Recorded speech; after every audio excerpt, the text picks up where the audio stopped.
Hey folks, it's Marvin Cash, the host of The Articulate Fly. On this episode, I'm joined by my friend and tyer, Phil Iwane. I caught up with Phil during the holidays. Phil shared his fly fishing journey, we discussed fly tying and fly design, and Phil shared his tips for hustling pool and foosball to support your fly fishing habit. I think you're really going to enjoy this one. But before we get to the interview, just a couple of housekeeping items.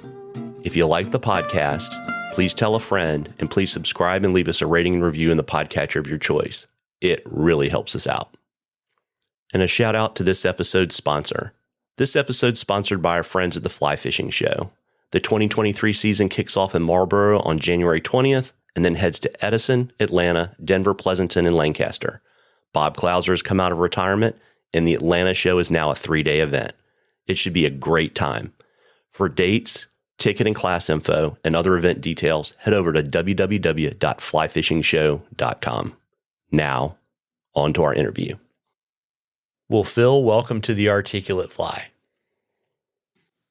Well, thank you. I'm glad to be here. Well, I'm looking forward to our conversation this evening, and we have a tradition on The Articulate Fly. We'd like to ask all of our guests to share their earliest fishing memory. Well, let's see. I was 3 years old, and my father had taken me to this little lake in Washington, D.C., and gave me this cane pole. And I remember with a little bobber, and I caught this, what appeared to be a huge catfish. It was, I remember I didn't have a shirt on, and I hugged it to my body. It was almost as large as me. But hey, you have to realize at 3 years old, I wasn't that tall. Anyway, my father loved fishing. You know, he was in Kona and always fished. So he kind of put that on me. So that's how I started. Very, very neat. And so when did you come to the dark side of fly fishing? You know what? It took a while. You know, I started fly fishing back in 1996. And my friend I moved from Hawaii to Colorado in 1995. And so what I did was first thing I did was look for a lake, you know, I could fish. And then I went there and I went to Stanley Lake since I live in Westminster. And these old guys were fishing, you know, and I was watching them wade out into the lake and casting as far as they could. And I said, and they were the ones catching the most and the largest fish. And I said, well, those are the people I want to ask questions to. So I asked them, well, why are you walking so far out and casting so far out? You know, they would say, well, because that's where the drop off is, and that's where the fish cruise, and the big ones are there, and the little stalkers are close because all the kids are throwing rocks into the water and scaring them away. So I said, so what kind of bait do you use? And they said, well, we use power bait. And I said, what is power bait? And so they showed me it was out of a little bottle, you know, all different colors and stuff. And I said, really? I said, these trout will eat those things? And they said, yep. So anyway, that's how I started fishing for trout anyway in Colorado. And then I would tell I went to this church and I met a guy named Jeff Bever, and he said, well, what did you do this weekend? Did you kill a lot of trout? And I said, well, you know what? I can tell you, not only did I catch mine, but my kids caught theirs, and friends caught theirs. So yeah, we caught our limit. And then every time we went to, I saw my church, he said the same thing. And I said, aren't you getting tired of killing those poor trout? And I said, well, to be honest with you, I don't take them anymore because all my neighbors don't want trout anymore because I've given them too much and they're freezing them. And, you know, and I said, trout don't taste that good anyway after you've put them in the freezer. So I just put them back now. He said, well, don't you, he says, maybe you want to fish something a little bit more challenging than power bait fishing. I said, you know what? I fished every way possible. I've fished off the reef. I fished lakes. I've trolled for tuna and stuff like that. So, you know what? I love to fish. I don't care how it is. He said, well, okay. He said, well, I want to tell you that fishing is much more challenging than power bait fishing. I said, well, okay, I can go for that. He said, I don't want you to be disappointed if it takes you a long time to catch a fish. And I said, well, how long did it take you to catch a fish? He said, I probably went 15 or 20 times before I caught a fish on a fly. I said, what? I says, well, I can tell you this right now, Jeff, if it takes me that long, I'll be a power bait fisherman for the rest of my life. And I said, well, why didn't you get any VHS or didn't you take any classes? He said, no, I've tried to figure it out myself. Well, after 20 times, I would think that you would have figured out that you couldn't figure it out. And he said, well, you know what? Eventually I catch a fish. I said, okay. Well, anyway, I give you three chances, three fishing excursions for me to catch one fish on a fly. So we went up to the Big Thompson, which is in Estes Park, and he put on an elk-eared caddis, which of course I didn't know what it was. And then I caught 4 brown trout on a dry. And I realized that this is challenging. I really I felt quite lucky that I caught a fish, because of I didn't know what I was doing. I was lucky to even get the fly away from me. And after that, I mean, it was like I was hooked. No pun intended. And so that was 26 years ago, and I'm still doing it. So now I'm totally addicted to fly fishing and fly tying. Yeah, fair enough. And so, obviously it's been 26 years and, who are some of the folks, and you live in a great place to fly fish. So, Oh, it is. Yeah, for sure. And so who are some of the folks that have mentored you on your fly fishing journey, and what did they teach you? Yeah, well, my first mentor, of course, was Jeff, and I still tie with him at some of the fly tying events. But Rick Takahashi really kind of took me under his wing, and I'll talk about him a little bit later. And you have one of the questions that address that more directly. But people that I totally respect is, of course, Rick Takahashi and Landon Mayer and Pat Dorsey and the late Dave Whitlock and Jack Dennis and those guys, people that, promote the industry and, are really involved. And of course, they're all great people. So, they taught me how to, present, do presentations and do demos, because I used to go and watch them just to kind of see how it goes and stuff like that. And then, Rick told me, got me involved in tying at a fly shop, hit the fly shop that he actually worked at. And he kind of gave me the insight on how to prepare for it, so anyway, it was, so I don't look like a buffoon when I'm doing it, and I've seen a lot of people struggle at demos, I always say fly shows are easy because you can tie anything you want. But if you tie at a fly shop, you have to, you figure you got to tie 10 to 11 flies in 2 hours. So you have to keep moving. And anyway, it was, that's kind of where Rick probably had the most influence on me, because he not only got me involved in tying at shops and shows, but he also, gave me the how-to, so I could do it most effectively. He also has that great nature of trying to help people. He's a good person to watch. Same thing with Landon Mayer. He does a great demo. So does Pat Dorsey, Charlie Craven. The people that are high in the highest hierarchy of fly tires.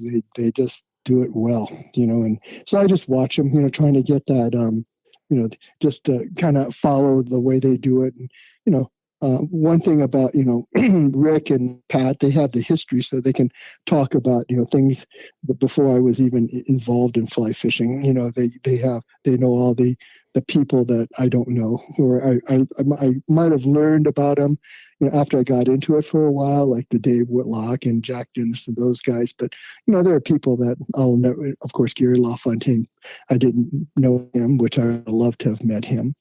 But yeah, those are kind of the mentors that, and people that I've looked at, and respect because of what they've done in fly fishing and fly tying. So that's kind of it. Yeah, that's a pretty good list. And so how long after your power bait days did it take you to become interested in fly tying? You know what? It seemed like the natural thing to do, because, first of all, I thought I was going to save money by tying my own flies, which of course is a fallacy. As I look at all my stuff I have in my fly tying basement, I remember my wife asked me, so Phil, you must have at least $400 or $500 worth of stuff, fly fishing, fly tying material. I said, honey, that's about right. And I was just looking at my collection of hackle, and I'm thinking, gosh, and I was buying them at retail. So I was thinking, that's 100, that's 100, that's 100, that's 100, that's $125, that's 100. I said, wow. I mean, I have a lot of them, so I probably have like, I don't know, 1,500, $2,000 worth of hackle. And then I look at my 4 drawers of hooks, I said, well, that's expensive, I said, so I kind of figured I must have about, I don't know, $10,000, $15,000 worth of fly tying stuff. Anyway, it's been actually a fun journey. I've enjoyed every moment of it. Yeah, your secret's safe with me, by the way. Oh yeah, yeah. Unless everybody listens on the podcast and they say, "Hey, Patty, you know that your husband has spent $15,000 on fly tying material?" And she says, "No, he told me 500." I said, "Well, slight underestimating my money I spent, but it was over a long period of time, so it doesn't really count, It's like all at one time. It was over, and I used to tell her, well, you know what? At least I'm not drinking and taking drugs, but that didn't fly after the first couple of months of telling her that. She says, that doesn't really work anymore because you don't do that anyway, so what does it matter? And I said, well, just think it could be that. I could be drinking and taking drugs. He says, no, I wouldn't have married you if you were doing that. So anyway, yeah, so it's all good, So I'm glad my secret is good with you, because if you meet my wife, you're going to say, oh yeah, Phil's the only guy I know who hardly spent about like $500 worth on fly tying material. And she'll say, oh yeah, that's what he told me before. Yeah, well, it's a pro tip, folks. That's why I'm very, very loyal to Winston, because I just have green rod tubes, and my wife doesn't know how many of them I have. There you go. So, that's the same rod tube. Yeah, exactly. They're all green, aren't they? Yeah, they're all 9 foot 5 weights. Exactly. But yeah. So. Yeah. Anyway, that's kind of that's the progression of fly tying for me. I'm just, what started at little thing just kind of grew, and all my friends would tell me, "Oh, Phil, you got to tie this fly. You got to tie that fly. You got to tie this fly." And I says, "Well, so I would go out and spend $40, $50 on material and tie it and then fish it, and I wouldn't catch that many fish." And I said, well, how many fish do you catch with this fly on a good day, and if the fish are there? Oh, maybe 6 or 7. I said, really? And they said, yeah, that's a good fly. I said, well, I'm thinking that it should be a lot more fish if I spend $50 or $60 on one fly. And they said, well, it's fly fishing. It's not catching, it's fly fishing. I said, okay, all right. Yeah. So after that, I would always ask that question. I'd say, well, on a good day, how many fish do you catch with this fly? And they say, oh, 5 or 6 fish. And I said, okay. And I wouldn't go to the fly shop and buy material, because that's not enough money. That's not enough fish, and the money is too much for the reward. So anyway, that's what after a few years after spending too much money, that's the question I would ask. Is it on a good day, if the fish are there, how many fish do you catch with this fly? 6, 7, 8. Yeah. Yeah. Yeah, and then you go, well, I caught 3 times that many on a San Juan worm. So there you go. There you go. On a hook wrapped with wire. Yeah. So what was So what was your first vise? It was a Dyna King, and it wasn't a rotary. Yeah, and do you remember the first pattern you tied on it? Oh, of course, it was the pheasant tail, and then a hare. So, that was size 16. And I remember when I was fishing Cheeseman Canyon, I met this Asian guy, and he was fishing these little flies, and we were just watching him, and we thought we were good fishermen because we were catching, 10 fish a day before the Hayman fire, which, there were fish everywhere, huge fish everywhere, and he was catching one fish after another. So when he finally got out of the water, I said, well, I've never seen anybody catch that many fish in my life. I said, any possible way, I've never seen that. And the guy said, well, he says, let me see what you're fishing. So you're fishing pheasant tails and hares here, size 16. I said, yeah. I said, well, I fish smaller flies. So it happened to be RS2s. It was rim chung. And I said, oh, I says, will the fish actually take something that small? He said, that's what they eat, and he said, they seem to do pretty good without a strike indicator. I mean, why would you need a strike indicator when you're fishing 18 inches of water? And I said, well, that makes sense. And he says, you just drift through the fish and they'll eat it. So he showed me, and of course he caught a fish like I think on the first or second drift, and that's amazing. So here, you try. And so I tried it, and I think it took me 3 or 4 presentations, and I got one too. And I said, oh, that makes total sense to me. So for the most part, I stopped fishing with an indicator, especially when I'm fishing shallower water. And yeah, I didn't even know who he was. And later on, maybe, I don't know, 10 years later, he was tying at the West Denver Trout Unlimited fly fishing event. And it was, and I said, hey, Jeff, isn't that guy we met in Cheeseman Canyon like 10 years ago? He said, oh, yeah. And he says, oh, he's kind of famous. I mean, and at that time I knew what an RS2 was, but at the time I didn't. And he said, oh, that's Rim Chunk. So I went up to him and I said, oh, you were kind enough to give us some instruction and show us the flies to use and stuff like that. Of course, he didn't remember me. He didn't know who I was.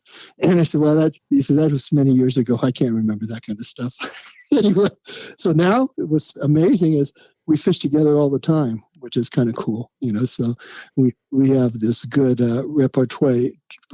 We just go banter back and forth like he's my older brother. We just kind of tease each other, and he'll say, so what are you fishing up there, Phil? I said, I'm not fishing an RS2. That's why I'm catching fish. And he said, what are you using, that stupid midge pattern of yours, that No Mercy midge or something? I said, well, yeah, that's why I'm catching fish. And so he gets a big kick out of that. It's like he's funny as can be, and he's of course a great fly fisherman. So anyway, yeah, you just that's kind of what, yeah, and that, yeah. So So my first vice was a Dinah King, and my first 2 flies I tied was a pheasant tail and a hare's ear. Yeah, very, very neat. And so, what do you tie on today? I have a Renzetti, so I'm on their pro team. I just got accepted, so I figure I better tie with the vice that I'm representing. So I'm tying with the Renzetti. So I have a master vice. It's a great vice. So anyway, yeah, very, very neat. Yeah. Yeah. And so, who are some of the tires that you follow, or who have influenced you, and what have you learned from them? Well, of course, Rick Takahashi is the number one because, he had mercy on me when I first started. I was pretty average at the best, and then of course I met Pat Dorsey and Landon and Charlie Craven and Jack Dennis and Landon, Dave Whitlock, Eric Petin, Ed Berg, Scott Stisser. And the reason I liked them so much is they were always very professional, and they knew entomology, and they were just they're really good with people. And even though people, ask them stupid questions, they always are gracious and, answer with kindness, even though they say, what's a whip finish? What's a whip finisher? He says, it's the thing you use to tie knots. He said, oh, okay. But yeah, they were just, and obviously those guys are like they're the best tires that, I've ever seen. So, and they're kind of historical. They've been doing it for quite a while. I don't know about Landon. I think he's still pretty young, but Jack Dennis and Dave Whitlock passed away just recently, and he was a great guy. And then Landon, and then Eric Petin's been tying for quite a while, and Ed Burke also. So Scott Stisser is an excellent tyer, and he ties salmon flies and stuff I can't even begin to try to tie. But yeah, I think the knowledge of entomology, that they actually study it, the kindness to people, that come to their events and the demos, and their tying are, of course, unquestioned. So yeah, and then Rick, of course, he taught me all the ropes, like like when you're tying like 10 or 11 flies in 2 hours, you have to be really organized. And so what he did was he showed me, I call it the box system, which means that every fly that you're going to tie, you put all the materials for that particular fly in a plastic box. Even the bobbin says, with the thread, so you don't have to be looking around for your bobbins and stuff like that. You open up the box and everything is there, even the hackle. So you size the hackle so you don't pull out a rattle and try to find the right sized ones. You already pre-do that. And the other thing that Rick taught me was, even though I've tied these flies thousands of times, that even now what I do is, prior to the demo, I will tie every fly in the order in which in the order in which I do the recipe at. So I do. Rick said, "Well, you always have to do recipes." What I've done is I do a colored uh, picture of the fly I'm going to tie, and then I have the recipe right next to it, because I watch people as they're some demo, and they're trying to draw a picture of what the fly looks like. And while they're doing that, they're not paying attention to how you tie the fly. So I try to get all the things that are distractions away from the people that are watching. And Rick would always say, "Well, Phil, I wouldn't do a colored photo. That costs money." And I always laugh. I said, "Rick, if I was doing this for money, I wouldn't be doing it, because you don't make any money doing it unless you're, kind of famous. And even then, it's not like you're making millions of dollars or hundreds of thousands of dollars, So I said, okay. So I said, well, I'm going to do it the best way I know, because I think I owe it to the people that come to my demos to do the best job I can and make it as easy as possible. And so, I can move from one fly to the next fly, with the next fly to the next fly, and be seamless. And Rick taught me that. And so when I go to some demos and watch, and I'll tell you, some pretty good tires, they're just struggling. They're looking for, oh yeah, where's that bead? And then they can't find the right color, and they'll say something like, well, pretend this is a copper bead, even though it's a black bead. And they say, oh, pretend this is a grizzly hackle, but I don't have one, so I'm going to use a dun hackle, And so all of a sudden it gets people confused, and it makes you look like you're not prepared for it. So, just preparation, I think, is like anything. It prevents poor performance. So that's what Rick taught me. I feel like, I do a very good demo. People seem to like it, when I'm doing it. And I do it for all levels. Like I've been doing, demos and classes for Project Healing Waters, and so, they have beginning classes and intermediate and advanced. And, so I try to make it so it's understandable and easy for them, because a lot of them are just starting, and I just don't want them to be wondering what is going on here. This is way too hard. So I'm just trying to make everything easy, people, because you have all different levels of people that are tying, so you want to make it easy as possible. Yeah. And so what's your secret to getting Maldonado to behave himself when he sits next to you? It's impossible. It's impossible. It's like trying to herd cats. You know what I'm saying? No. Steve is amazing. Steve is an amazing tyer. I met him 7 years ago at the fly fishing show in Denver, and he came up to me, and I used my line. I said, "Can I show you a fly that's easy to tie and catches a lot of fish?"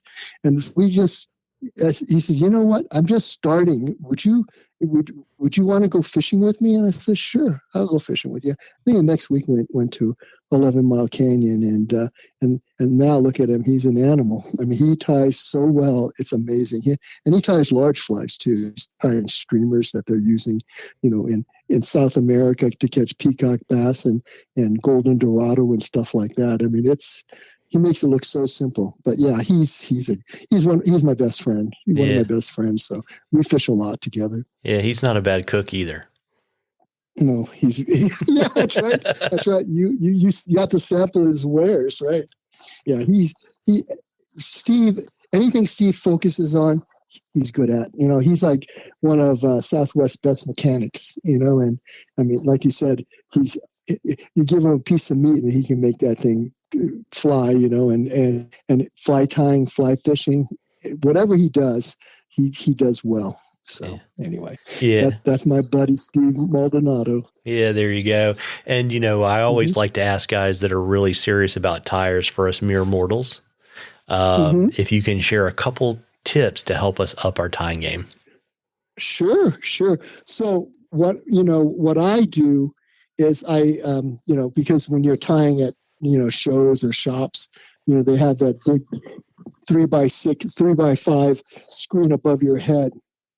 And I imagine myself tying, and every thread wrap is it looks like a piece of rope that hang around a hook. And if you overlap it, it looks like you've made a huge mistake. You're tying in material, it looks like you're making a huge mistake. So I always envision myself when I'm tying that there's a big screen above my head, and that all the people in the attendee are going to critique my flies after I'm done with it. And they say, well, yeah, Phil, it looks pretty good, except you overlap that one wrap of thread, and it looked like you overlapped a huge piece of rope. So that's one thing that I do.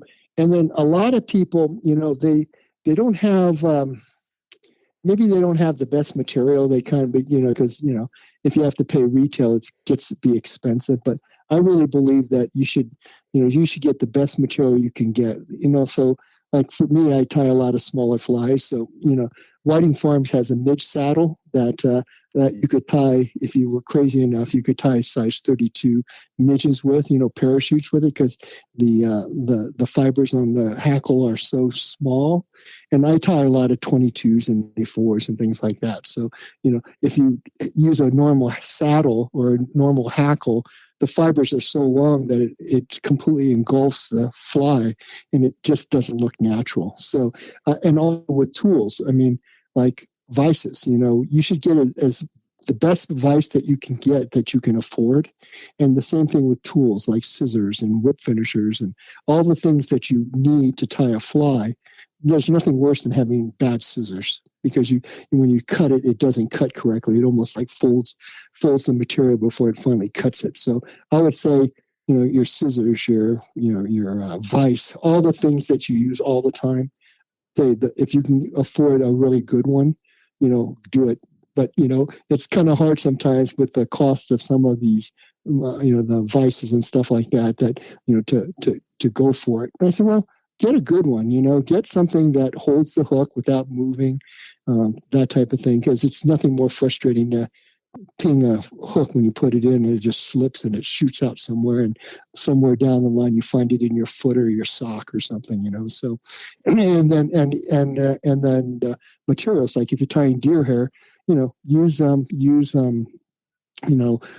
good deer hair, from like Nature's Spirit has the best, I think, has the best deer hair. If you're getting CDC, the same thing. So, get the material that is good, because it's going to go a long ways. It's going to fulfill your need as far as fly tying. You're going to always say, boy, this is really junky material here, and I can't even tie it in, that type of thing. And thread, get good thread too. I mean, all that is kind of, and dubbing, get the right dubbing for that particular fly. It's mostly just, looking at what you're doing and planning it, so, you have the right materials and things like that. But yeah, I think when you start cutting corners, I think it actually makes it difficult. Like I watch people, trying to cut material with bad scissors, and they can't cut it, or it cuts it ragged. And I said, well, scissors are pretty important. You can get a pair of scissors for, $15 or $20, and it'll be a good pair. Like Dr. Slick has really good razor scissors and stuff like that. So I'm just thinking, I don't know. It's like if you're a carpenter, why would you get lousy, saws and lousy miter saws and things like that when that's what you do for a living, kind of a thing. So I just said, get the best material that you can, best tools that you can, because in the long run, it's going to last longer anyway, like especially vices and tools. And if you're not, if it's the right one, then you're not going to be, buying it again and again and again, or saying, oh, I've outlived this one. I'm better, and this isn't fulfilling my needs anymore. So I think good material and good equipment makes a big difference. It just makes it more fun to tie when everything is doing, working as it should. Yeah. And don't let your wife and kids use your scissors. Oh yeah. And don't cut wire with your good scissors either, Yeah. or don't drop them on the floor, because invariably it always lands on its point, and and then it has a dent in it, or it has a bend that's not supposed to be there. So anyway, it's like Murphy's Law. If you drop a pair of scissors, they're always going to land on its point. Yeah. Game over. And so, we talked a little bit Yeah. about standard tools, but what's the most unusual tying tool that you use that you can't live without? Okay, so I was thinking about this, and could I not live without it? Well, if you're using a dubbing loop on CDC, there's a man named Mark Pettigene, and he has this dubbing clip, and he's got this dubbing tool that captures the fibers of CDC, which is very difficult when you don't have it. So if you're spinning and using dubbing loops with CDC, his CDC dubbing clip and his dubbing tool it makes it so much easier instead of fumbling around, dropping all the fibers and then having to do it over and over again. So that's a really, when I saw that tool, I said, oh, that's another thing I need to buy. So anyway, some of the people that come up with these tools have really thought about it, because obviously you have to manufacture it, and you got to do enough units to make it profitable or worthwhile, and to think about how they come up with basically solutions to problems that you would have in fly tying, and then coming up with something special that takes care of that. So yeah, that I think is pretty unique tool, that if you're using dubbing loops for CDC, you really can't do without it, because it makes it so much more simple. And it's not one of those, with that you won't say, I will never spin CDC ever again because it's too difficult.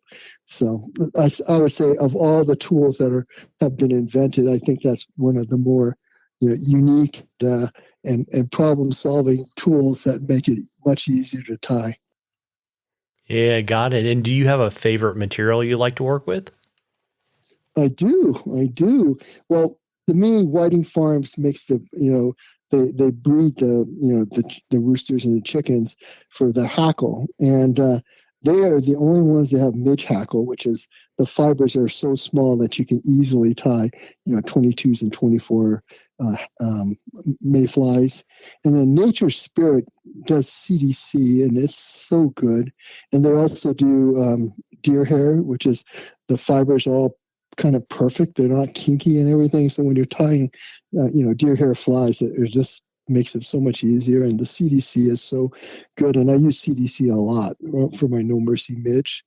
And it just, I've tried other materials. It's just not as, that you can breed these roosters and chickens to produce a certain type of hackle, and it's amazing. This hackle is so small that when you do a parachute on a size 24, it's not oversized. And I don't know any other hackle company. Like Tom Whiting is the mad scientist who comes up with all these great genetics to these types of these roosters and hens that produce this hackle. Like the saddles are amazing. They're like, I don't know, 12 inches long, and you can tie many flies with just one saddle.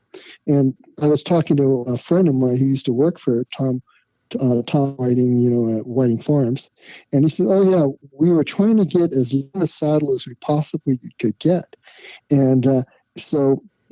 We created saddles that were so long they dragged on the ground, and of course it was hard to sell them because they were damaged. The ends were damaged.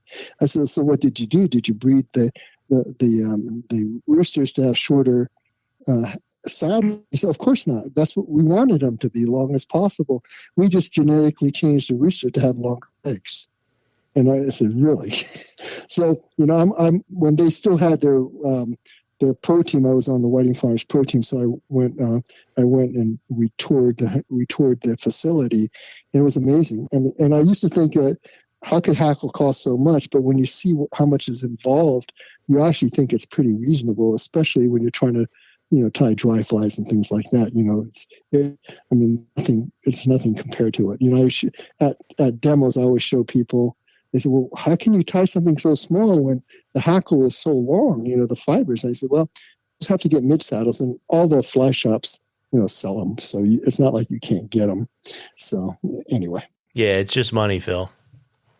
It's only money, and all you have to do is you have to have a good job so you can afford this addiction, that you have, and so he said, it's only $130, and I can tie so many flies with it, so I don't have to spend that kind of money for another couple of years, and solar as far as resin, UV resin is excellent. I use it a lot, for my No Mercy midge and the extended body on my mayflies and things like that. So it's an amazing product. So those are the things those are the main things that, because I use them all the time, that is important to me. Yeah. So even if I had to pay retail for the midge hackle, I would. So yeah, because I don't know how else you could do it. Well, I mean, and the reality is for most people, you could literally buy one of those midge saddles, tie on it for your entire life, and your grandchildren could tie flies on it. There you go. There you go. Something you leave as an inheritance to you. And to Johnny, I leave my midge saddles. Have fun tying small mayflies. They probably wouldn't be very. They would say, well, I'd rather have the money, not the hackle. I said, well, anyway. Yeah. I said, well, if sell it to Marvin Cash, he'll buy it. There you go. And it's funny too, right? Because you have a couple of patterns with Umpqua, and I was really kind of curious, the fishing problems you were trying to solve, Phil, with the Iwane Paradun and the No Mercy midge. Mm-hmm. Yep. Well, the main thing for me is I want to catch fish, and when I designed the mayfly for Cheeseman Canyon. I'd be fishing Cheeseman Canyon with a standard mayfly pattern, which is nothing. It doesn't look anything like the natural. So I'd watch the fish back down when I'm presenting the fly, and then either would go underwater or would take it. But there was no telling if they were going to do either one. So I said, I wonder why, and of course I make sure that the size is correct, because if the size of your mayfly is not correct, you're not going to get very many strikes. So I seined and got like 4 or 5 mayflies from the river, and I put them in a tube, and I took them home, and under the magnifying glass, I looked at them, and then I looked at my mayflies, the standard mayfly pattern. I said, wow, that's not even close, because the standard mayfly pattern, has a dubbed abdomen, a dubbed thorax. It usually has 4 or 5 of the fibers from a hackle hackle. And I said, well, there's no, they're just either they have 2 tails or 3 tails, but they don't have 5 or 6. And so I said, well, maybe if I designed a mayfly that looked more like the real thing, that I might get more fish. And so the problem was, for as many fish rising in the river and as many guns that are floating down the river, you would think that your pattern should, whatever pattern you were using should catch, quite a few fish, and of course, assuming that your presentation is correct, because if you don't have a good presentation, you're dragging your flies, you're not going to catch many fish anyway. So that's what I did. I went home, and I looked under a high-powered magnifying glass and looked at it, and I said, whew. I said, maybe if I could somehow figure out, how to tie a fly that looked more like that. And so I'd look online and stuff like that, and see, well, did anybody come up with anything, anything that looked like the real thing? And they hadn't. And, they had some drakes, which is a large mayfly, and they used to use foam as the extended body. But you can't use a foam abdomen on a size 22, mayfly. It's just too big. And so I just with a material that might work. And so I just came up with monofilament for the for the extended body, and picked a 2488 Tiemco 2488 hook, which has a short straight shank, which would allow me to have an extended body, longer, to match the standard mayfly pattern. Because I mean, the size on a mayfly is one of the most important things. And even when you design flies, you have to make sure it's truly the size of the insect that's on the water. so, so I said, well, how can I use a standard, dry fly hook and have an extended body, because it's going to be way too long, and it's not going to be a size 16. It's going to be more like a 12 or something.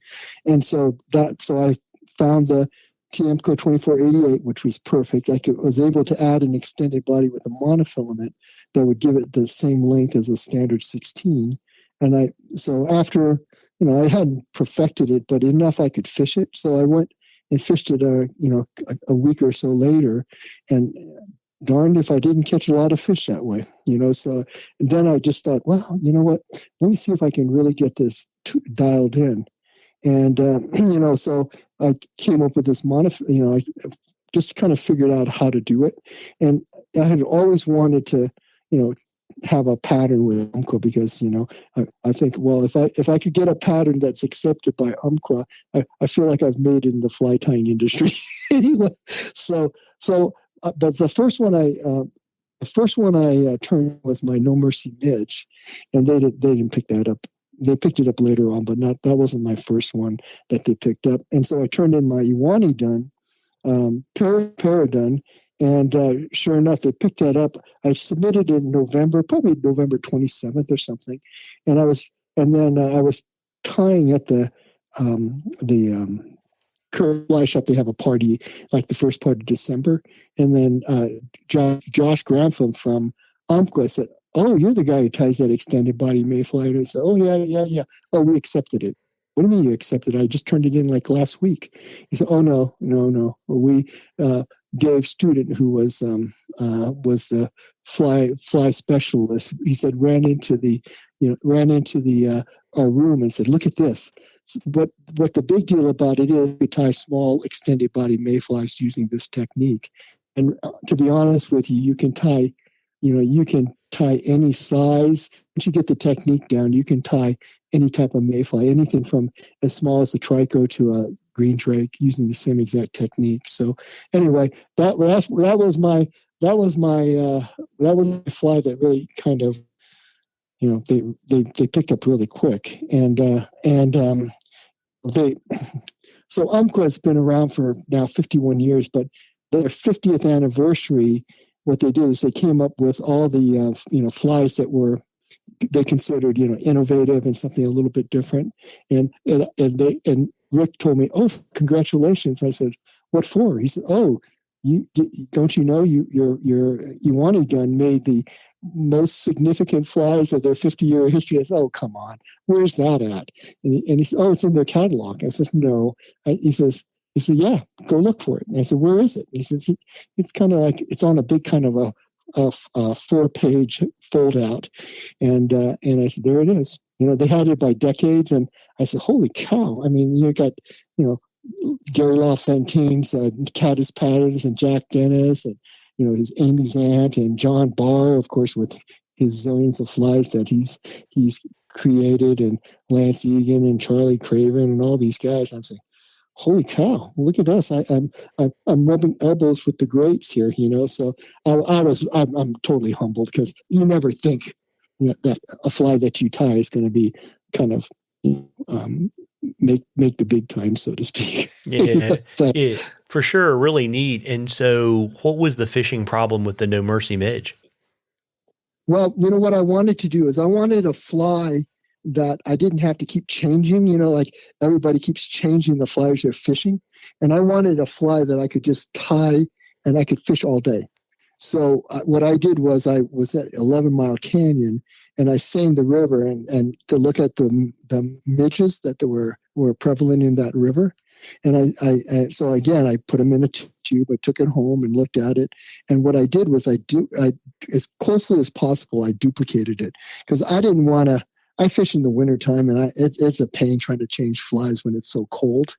As you know, I took you out on a cold day, and anyway, but so like my friend Rim, he fishes 2 flies, an RS2, different colors, different sizes, and he has another fly he calls the Avatar, which is a midge pattern, and he hardly, I mean, he changes it a lot because he wants a certain size and, a certain color and everything like that. But I didn't want to keep changing flies out all the time. So I just wanted something that was easy to tie, and I didn't have to change all the time. And midges are always in the water, all through the year. And so, I tied that up, and I started fishing it, like 11 or 12 years ago. And I mean, I was killing them. And I didn't even have a name for it, but I was fishing with a friend of mine and we were fishing the blue. And it was one of those days where I was catching, it seemed like one fish after another. And he said, "What are you fishing down there, Phil?" I says, "This midge pattern I came up with, And he said, "Well, you should call it a no mercy midge." And I thought, well, that's kind of corny, I says, "I wonder if it would stick, And so when I turned in the fly, they finally accepted it. And I called it my no mercy midge, and it stuck, So right now, I mean, a lot of people fish that fly because it just works, And I've caught thousands and thousands and thousands of fish on that pattern. So I know it works and I don't have to change them out. Everybody's changing flies. And I said, well, you know what? I have a saying, if your flies aren't in the water, you're not catching fish. So if you're constantly changing your pattern, I says, well, while you're changing it all out, you're not catching fish. So that was kind of the thing. I wanted a fly that I could fish all throughout the year. And I know I can catch fish with it. And, so that it was, it's a, catching fish problem. I wanted something that I could catch a lot of fish without changing my flies out all the time. So now, again, it was just catching more fish. Yeah, well, I've fished it. It slightly works. It slightly works. That's right. And of course, it's more than just the fly. Of course, you have to have good presentation and stuff like that. So that's part of it too. You could have two people could be fishing the same exact fly, and one person's killing it, and the other person's catching nothing. It's you got to have a little bit of how to to catch fish. So, but at least that if you've got good technique and you have the right fly, you're going to catch more fish than a fly that's not found in that particular river or stream. Yeah. So yeah, and so I know Pat's got a new book on Colorado flies. Yeah, and I know I've looked at Facebook and I saw Steve and I saw you. So are both of your patterns in that book? Well, they are not my no mercy midge, but my Iwane done is. So my mayfly pattern is, but. I don't know. Maybe my no mercy midge isn't sexy enough, but at least Pat had made that his fly of the month one month.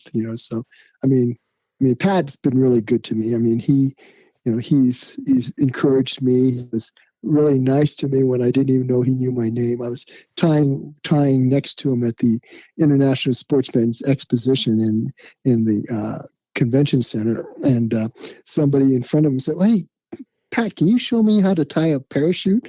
And then he said, "Oh, you should ask Phil. Phil ties a much better parachute than I do."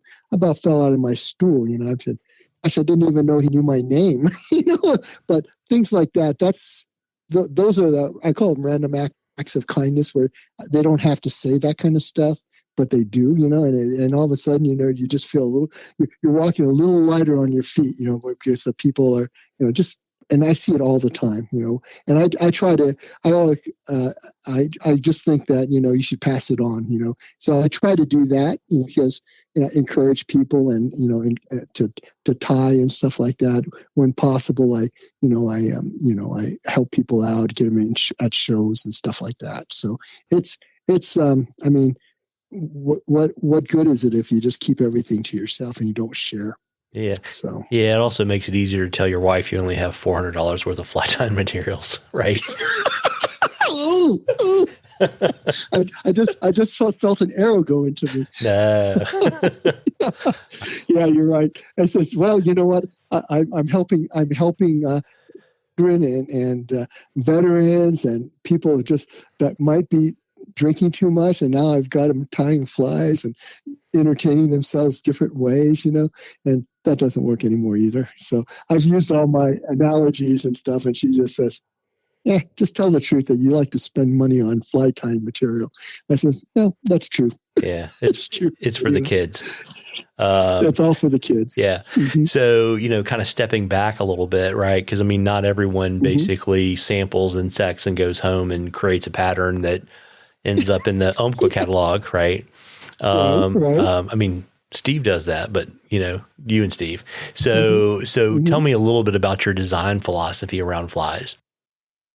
Well, I like to think that I've got some amazing philosophy of tying, but to be honest, I just want to catch. I want to have an effective way to catch selective trout, the trout that won't normally take a certain type of fly.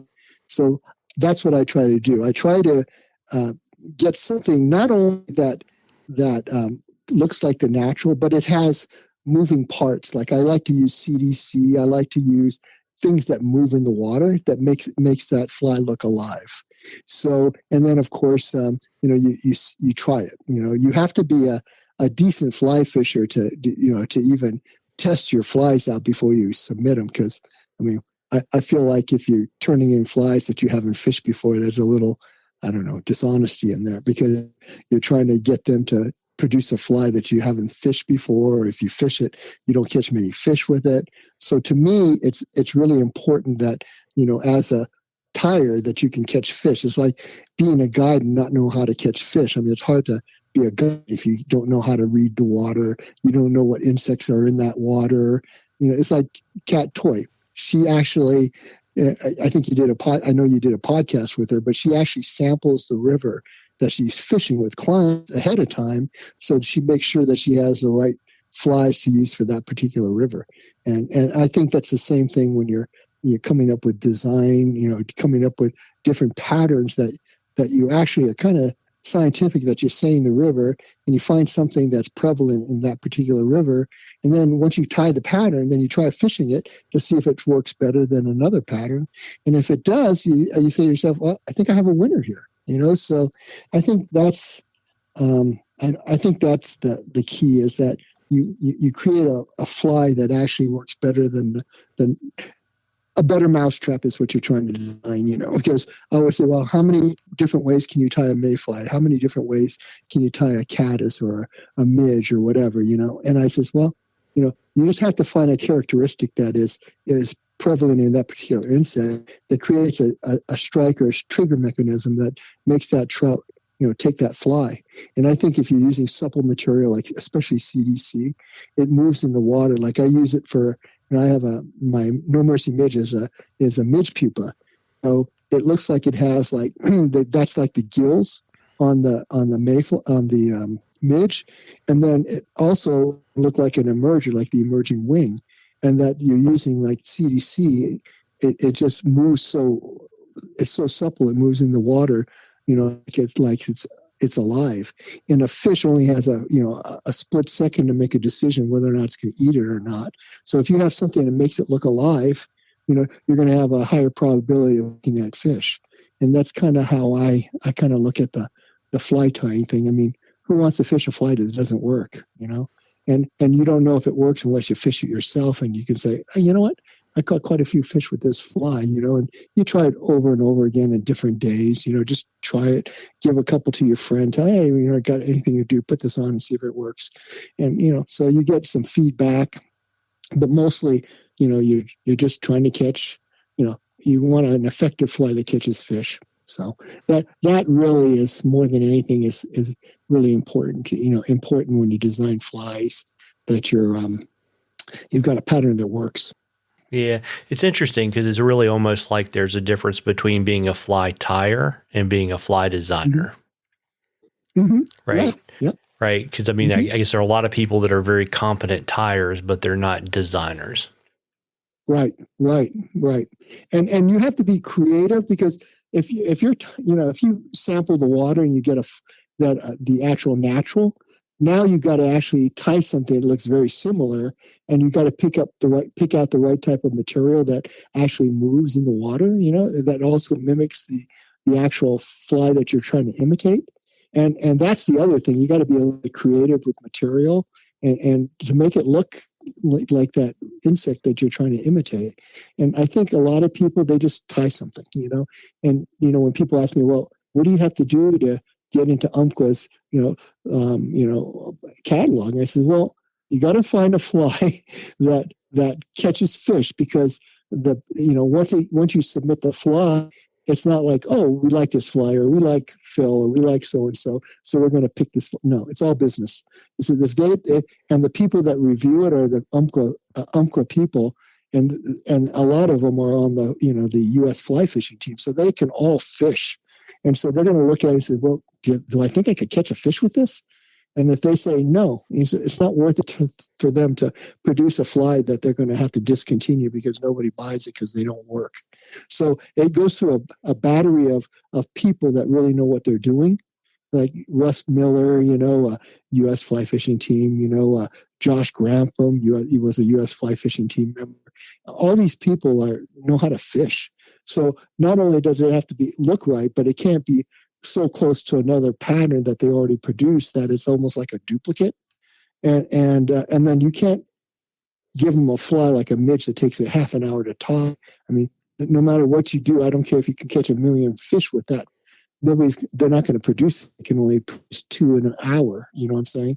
They just, for a fly that costs like 80 cents to a wholesaler, like a fly shop, you can't sell it to them for, $1.50, and you just, or material that's too difficult to procure. Like if something is hard to get, they won't do that either, because it's a production problem, and they just can't get certain type of materials that, that are part of that makeup of that fly, and they just can't. It doesn't make economic sense to do something like that. So, it's you have to be creative, almost like a little bit artistic, and then also be able to, tie something that actually works. And I think that's the hardest thing, because I don't know, people that are inventing flies, if they actually, sample them as they should, because I won't submit a fly that I can't catch fish with, So I just think you just have to, in all fairness to Umpqua or any other fly tying manufacturers, fly manufacturers, you have to make sure, that it actually works, because basically they're asking you, can I catch fish with this fly before I start producing it? And if you haven't fished it much, or you fish it with minimal success, I don't think it's fair to the fly manufacturer to do a big sale on it when in reality you're not catching any fish with it. So it's pretty fun. But as you know, if you tie flies that catch fish and you're using your patterns and you're catching fish with them, it's got the cool factor. You're just saying to yourself, wow, this thing actually works, and it should. You should have relative confidence in the fly you tie, because you've thought about all this. You've thought about, is this going to be an effective fly? And then you say, well, I think it is, and then you fish it and it is. Then it's kind of telling you that what you've come up with is going to work. Yeah, really neat. Are you working on any new patterns right now? I am. I've got some adult midge patterns that I'm tying. I'm going to submit, and then I've got some modifications on mayflies that I want to submit to. So probably in the next month or so, I'm going to be turning in some, and I've got a caddis pattern I want to submit also, and yeah. Yeah, very neat. Yeah, and Mm-hmm. a lot of folks don't know, Phil. I've been lucky enough to spend some time with you, but you were a collegiate wrestler.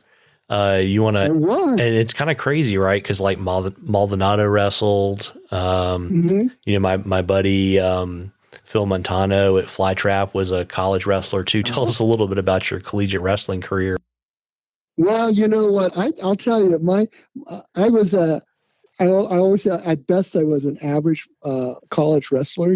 At least I got a minimal scholarship. I went to Cal State University Fullerton in California, and my claim to fame is, even though it was Division II, at least I went to nationals. I didn't do very well, but at least I made it. You had to qualify, so I took third in the state of California, and so I qualified. So I got in there. And as quickly as I made and wrestled, quickly as I left, and I said, well, at least I made it, and what it is wrestling is a really a character building sport. I mean, I don't think there's much a sport much more difficult boxing, because boxing you don't want to come in second place. It's a bad sport to come in second place, because you get beat up. But the hardest thing is to make weight and that type of thing. I mean, I wrestled in high school. I wrestled 123, and in college I wrestled 134. And people say, "Oh, do you think you ever make 134?" I say, "Yeah, sure, I can make 134. I'll be in the grave for about 3 months, and then if you took me out and weighed me, I probably weigh 134." But I remember, Thanksgiving and Christmas, we had tournaments and never could eat. At 134, I mean that's pretty light, And I just remember for days not eating or drinking anything and working out, trying to make weight, and the plastics you had to wear, neoprene plastics to sweat more, and how many jacks and burpees I've done in the sauna in my life, and how many cities I ran around to make weight. But I'll tell you something about, wrestling is a tough sport. And I always say, if you can wrestle even in high school, and you're serious, you're going to be a better person, because after you've cut weight, there's not much things that are going to be tougher than that than to give up water and food, So, and even then, I think wrestling. I think I always wanted to be a umpire, So I set that as a goal, and I made it, and again, Rick Takahashi encouraged me, because my No Mercy Miz is the first fly I tied in. I turned in, and they didn't take it the first time around, and I thought, I said this, and I knew the fly was a good fly because I caught so many fish with it, but I think it was not so exciting, So it didn't have what they call bin appeal. It had effectiveness, but it didn't have bin appeal. So that's kind of the I don't know. That's kind of how I look at all these things, and new patterns, and wrestling. I mean, wrestling. I mean, I don't know. You probably know a few wrestlers, but like Joe Humphreys was a wrestler for Penn State, and you'd be surprised how many people wrestled in their tires. But I think that you can set goals, and and follow through with it. I think that makes it. I think that's a good thing, And I don't know anybody that's wrestled that is a real jerk or anything. They're always kind of successful whatever they do. I don't know if you know anybody. Well, I was gonna joke with you and be like, "Well, I wrestled, Phil." Oh, well, look at you. You're an attorney. You're well known. I mean, see. And that, who knows, I mean, that little bit of wrestling that you were in might have flipped that switch that made you, study your law and pass the bar test and all those things, just because you went out for stupid wrestling. Yeah, I was basically a tackling dummy. I did it to to diversify my academics, if we're going to be honest. So I wrestled for 3 years. Okay. Yeah. Well, and I didn't come back for my senior year because I didn't want to get my letter just for being on the team for 4 years. But yeah, it's kind of funny. Yeah. So did you ever have a temptation to go to the WWF or the WWE? Oh yeah. Yeah. As big as I am, you mean? Yeah. I would be the throwing dummy. Yeah. Hulk Hogan would grab me and just throw me out of the ring into the fifth row of seats, Yeah. No, you have to be quite, and surprisingly, some of those guys were national champions. Even one was an Olympic gold medalist, So, I guess where do you go once you've won a gold medal in the Olympics, or you won a national championship? What do you do? A lot of them get into that, and actually make a decent living doing that, but that kind of stuff. Yeah. And then some people go and they basically hustle pool and foosball to support their fly fishing habit. Yeah, you go. Yeah, people that are really diverse, Marvin, they get into foosball and pool. So foosball, I was very serious in it. I used to play in tournaments, and I was quite good. And And but when no, I didn't make monies to buy fly fishing equipment. That was before then. But what it did do was it supplied me with beer, because in those days in the 70s, there was a foosball table in any bar that you went to, and there were foosball tournaments in all these different bars. So you'd win a few $100, and or if you play, we used to go to bars that had foosball tables, and people would be playing all the time. Well, it was like I was a ringer, because I played professionally. I mean, I probably won, I don't know, 50, 60 grand in foosball, and probably thousands of pitchers of beer, because a lot of times we just played for beer. And I remember one time I was with my friend, and we had like 25 pitchers on the bar, and somebody asked us, "Oh, would you mind us if we drank a few beer, a pitcher?" And I said, "There's no way we're going to drink 25 pitchers of beer. Please." I mean, we were drinking them out of the pitcher. We wouldn't even pour them in the glass, in the mug. We just drink straight out of the pitcher.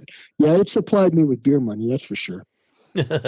Very neat. And before I let you go tonight, Phil, you want to let folks know, do you have any other projects you're working on you want to share with our listeners? Yeah, I do. I've been working with Orvis, Park Meadows, and we put on this tying event, and it's been quite successful. I think other than the fly fishing show, it's probably, it's a distant second. We've had, Landon Mayer and Pat Dorsey and Greg Garcia and all these, really, one thing about Colorado, we have a lot of good tires. And I was able to get all these people, all these tires at Park Meadows, and we had almost 1,500 people come through in one day. And it was pretty amazing. But yeah, we just have a good time, and so I'm going to do that again this year. And then I'm tying at the fly fishing show at the Gaylord. I'm tying at the ISE show in the Denver Convention Center. I'm tying at the Front Range Anglers. I'm tying at Laughing Grizzly. I'm tying at the Sawbug Roundup in Arkansas. I'll be tying at the Wasatch Intermountain Fly Tying and Fly Fishing Expo in Utah. So yeah, and then I'm tying at a lot of the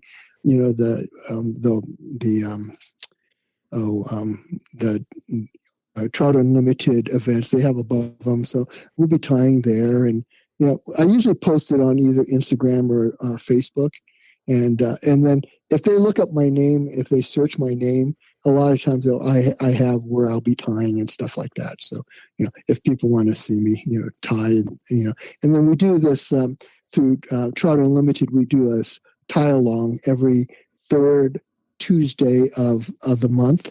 And I think the next one is December 20th, but it's at the Discovery Tap House. So, we just a bunch of guys that like to, and women that like to tie, and just kind of tell fishing lies and stuff like that. We just get together and just have a good time, from 6 to 8, and sometimes goes a little longer than that. But yeah, it's just a bunch of people that have have a passion for fly tying and fly fishing. A bunch of us get together and just tie a few flies, and it's fun. It's always fun to hang around with people that have a like passion. And so, yeah. So if they they don't even have to participate with Facebook or Instagram. If they just, type in my name, it'll come up. Yeah. What's going on. Yeah. And is that the West Denver TU that you're tying with like that? It is. Yeah. It is. And so, if folks wanted to follow your adventures and learn more about you and kind of follow you on social media, where should they look?